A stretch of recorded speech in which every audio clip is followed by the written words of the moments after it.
He threw birthday parties for children. He volunteered at local hospitals. He shook hands with the First Lady of the United States. And beneath his house were the bodies of 26 murdered young men. This is a true story of John Wayne Gacy, the killer clown. And I promise you, by the end of this video, you will never look at a smiling face the same way again. Norwood Park Township, Chicago, Illinois, 1970s. If you lived on Somerdale Avenue, you had the best neighbor in the world. He hosted huge barbecue parties. He was always smiling, always helpful. He even dressed up as a clown, called himself Pogo the Clown, to entertain sick children at hospitals. His name was John Wayne Gacy. He was a successful businessman, a community leader, a member of the local Democratic Party. He even had his photo taken with Rosalind Carter, the wife of President Jimmy Carter.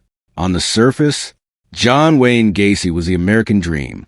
But there was something his neighbors didn't know, something his wife didn't know, something even his employees didn't know. There was a smell coming from his house, a smell that Gacy blamed on moisture in the soil beneath his crawl space. It wasn't moisture, it was death. John Wayne Gacy was born in 1942 in Chicago. As a child, he was beaten by his alcoholic father, told he was worthless, told he would never amount to anything. He grew up trying to prove everyone wrong. And on the outside, he succeeded. But inside, something had broken.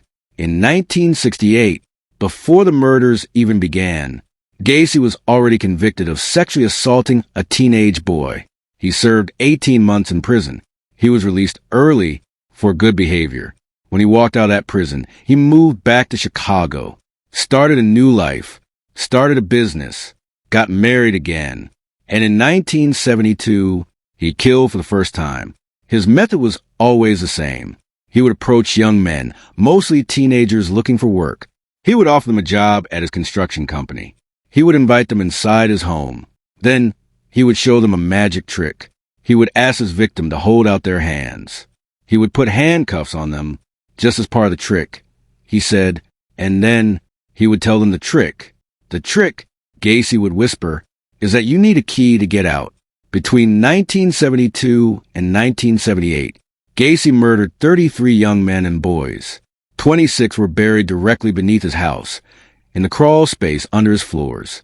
3 more were buried on his property, and 4 he threw into the Des Plaines River. For 6 years, nobody suspected a thing. December 1978, a 15-year-old boy named Robert Pius disappeared. His mother told police he had gone to speak to a contractor about a job. That contractor's name was John Wayne Gacy. Police began watching Gacy, following him, searching his background.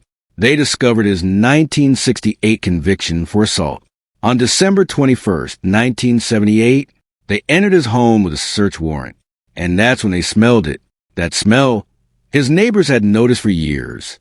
They pulled back the trapdoor to the crawl space, and what they found would shock the entire world. Gacy was arrested immediately. At his trial, he claimed insanity. His lawyers argued he had multiple personalities.